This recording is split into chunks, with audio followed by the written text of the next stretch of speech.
सम्मानित संत समाज,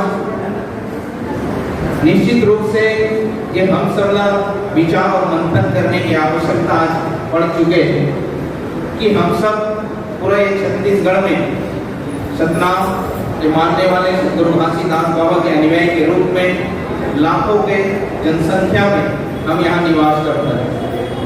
छत्तीसगढ़ में यदि प्रायः बात करे जाए तो लगभग 50 लाख से भी ज्यादा संख्या में हम निवास करते हैं, जो गवर्नमेंट रिकॉर्ड के तहत है। लेकिन यदि सामान्य रूप से चर्चा करो तो और भी ज्यादा 80 से 85 लाख सतनामी समाज के छत्तीसगढ़ में निवास करते हैं। लेकिन अत्यधिक बड़े जनसंख्या के साथ बाहुल्य रूप से निवास करने के बाद भी जिस प्रकार से सतनामी समाज के विकास होना चाहिए, चाहे वो शिक्षा के क्षेत्र में हो या आर्थिक क्षेत्र में हो, रोजगार के क्षेत्र में हो, मान सम्मान हक अधिकार के लिए हो, कहीं न कहीं हम सब कमी महसूस होते हैं कि जिस प्रकार के हम अपने भविष्य की ओर अगर देखन तो कहीं न कहीं हमला कुछ कमी नजर आती, अंधकार नजर आते। हर किसी के माता पिता के मन में चिंता है कि आने वाले पीढ़ी के भविष्य का होगी, सामाजिक स्तर से कैसे हम होकर लिए एक सुगम भविष्य के निर्माण कर सका। तो सम्मानित संत समाज, हम सब ये गर्व होना चाहिए सतनामी समाज में जन्म लेकर के कि पूरे छत्तीसगढ़ ही नहीं, पूरा भारत देश यदि बात करें तो एक भारत देश धर्मनिरपेक्ष देश है, जहाँ पर अनेकों धर्म के मानने वाले संत जन निवास करते हैं, अनेक जाति में रहने वाले मनुष्य यहाँ निवास करते हैं। फिर भी से अखंडता में एकता के परिचय भारत देश में है। लेकिन सामाजिक उत्थान के लिए किसी भी धर्म में, किसी भी जाति में यदि चिंतन करे जाए, अपने जाति या धर्म या समाज के उत्थान के लिए प्रयास करने में, तो यदि देखे जाए तो सतनामी समाज अग्रणी रूप में दिखाई देते हैं, जहाँ पे निरंतर कोई भी व्यक्ति समाज में जन्म लिए, युवा हो या बुजुर्ग हो, माता हो, स्त्री हो, सबके मन में समाज के प्रति एक चिंता रहती है कि समाज के लिए कुछ करना है, समाज को कैसे आगे बढ़ाना है और समाज के लिए क्या कर सकन। इसी प्रकार से समाज में एक बात फैलाएगी कि सतनामी समाज जो है अब बिखराव की ओर हो चुके हैं, समाज में एकता नहीं है, ऐसे वाली बात समाज में फैलाएगी। सतनामी समाज में एकता नहीं है ऐसे कहना बहुत गलत बात। सतनामी समाज तब भी एक संगठित रही से, एकता रही से, और आज भी और आगे भी रही। आज देख सकते हैं यहाँ पर हमारा समाज के बुद्धिजीवीगण एक जगह में, एक स्थान में बैठे हुए, ताकि हम सब के मन में वो भाव है, समाज के प्रति पीड़ा है और हम सब गुरु बाबा का न्याय है, तभी ये जगह एकत्रित हुए। तो इस प्रकार से समाज में जब बात आई कि समाज संगठित नहीं है, समाज में बिखराव हो चुके, तब क्या बात आई समाज में कि समाज को संगठित करे पर क्या करे पड़े। तब विचार उत्पन्न हुए कि समाज में समिति, संस्थाएं, संगठन बनाना चाहिए। तो विभिन्न प्रकार के सामाजिक एकीकरण के लिए, सामाजिक संगठित करने के लिए समाज में नए नए प्रकार से सामाजिक संगठन के उत्पत्ति होना शुरू हुई। पहले समाज में कोई समिति, संस्था नहीं थी, लेकिन समिति और संस्थाएं की उत्पत्ति होना शुरू हुई। उद्देश्य क्या है? समाज को संगठित करना।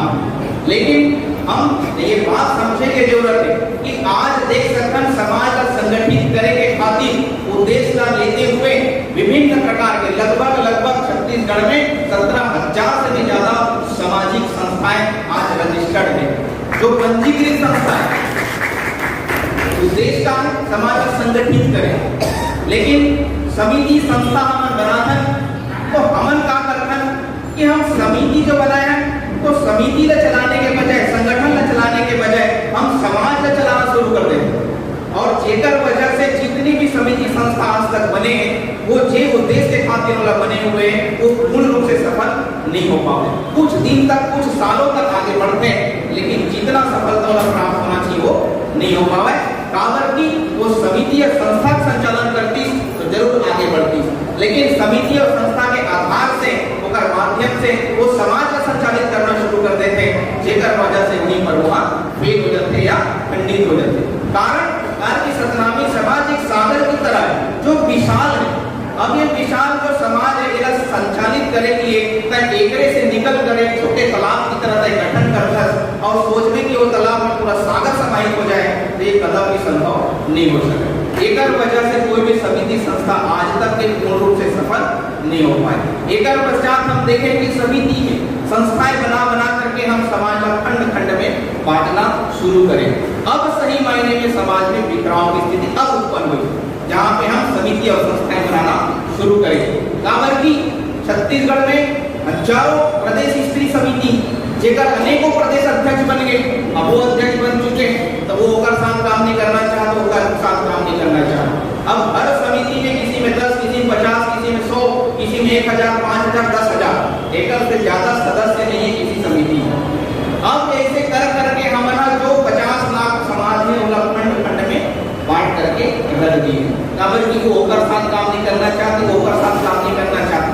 उद्देश्य सब एक ही है, समाज को संगठित करना, समाज को आगे बढ़ाना, लेकिन सब अपने अपने स्तर पे काम करना चाहते। जेकर वजह से कहा हो गया खंड खंड में हम सब बढ़े।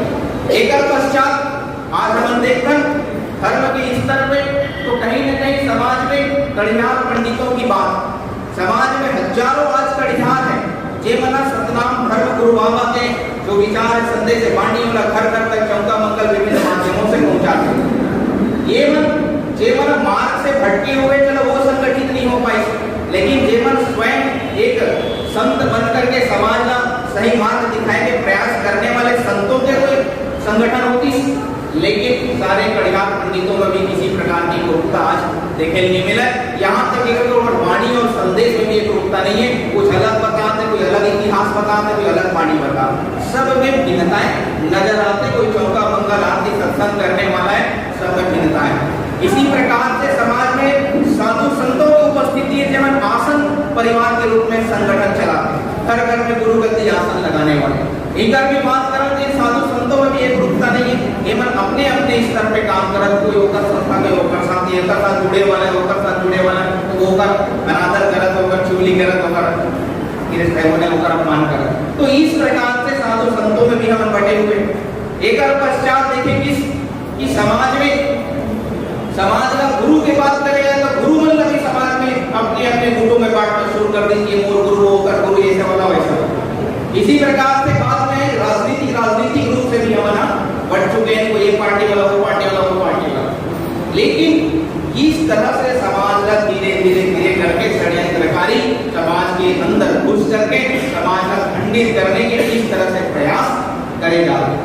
लेकिन ये हम सब का अपन आप में गर्व होना चाहिए कि इतने सालों से संघर्ष करने के बाद भी, एक अथक प्रयास अपने विरोधियों के द्वारा करने के बाद भी आज भी हम अपने रीति रिवाज में, अपने गुरु की आस्था में और उनका बनाए हुए सभ्यता में आज भी खड़े हैं, आज भी स्वतंत्र हैं और अपने दम से पूरा समाज अपने सर्व कार्य कर